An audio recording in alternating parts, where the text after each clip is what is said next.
Doing pretty well, right? That is amazing. Brésil, Union européenne, Canada, Japon, les États-Unis ont validé les surtaxes douanières de Donald Trump qui s'appliqueront le 7 août prochain. Des hausses massives allant de 15 à 50% visent désormais des dizaines de pays. Mais alors, qui est-ce qui va payer? On vous explique.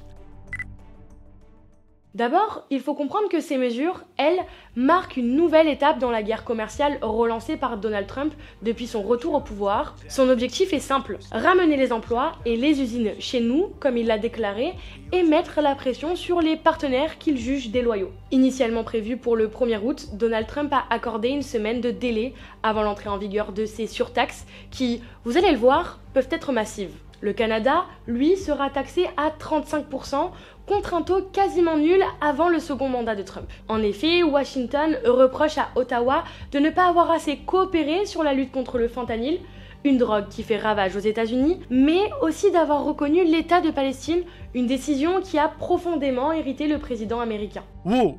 Le Canada vient d'annoncer qu'il soutenait la création d'un État palestinien. Cela va rendre très difficile la conclusion d'un accord commercial avec eux. Oh, Canada! Avec l'Union européenne, leurs négociations ont été tendues jusqu'au bout.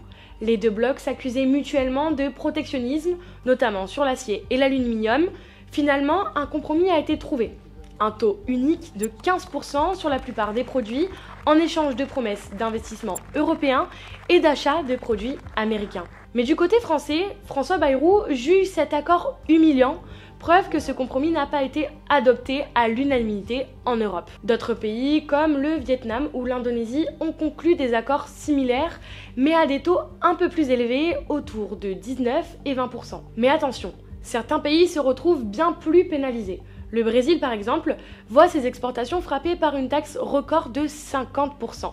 L'Inde grimpe à 25%, Taïwan et le Sri Lanka à 20%. Ces décisions ne sont pas seulement économiques, elles traduisent aussi l'état des relations diplomatiques.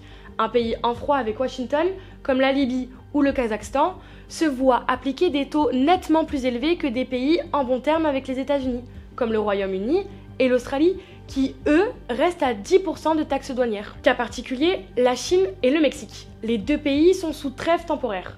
Leurs tarifs actuels sont gelés, mais avec une date limite, mi-août pour la Chine et 90 jours pour le Mexique. Si les entreprises internationales vont être pénalisées par ces taxes, les consommateurs américains risquent eux aussi de payer la différence.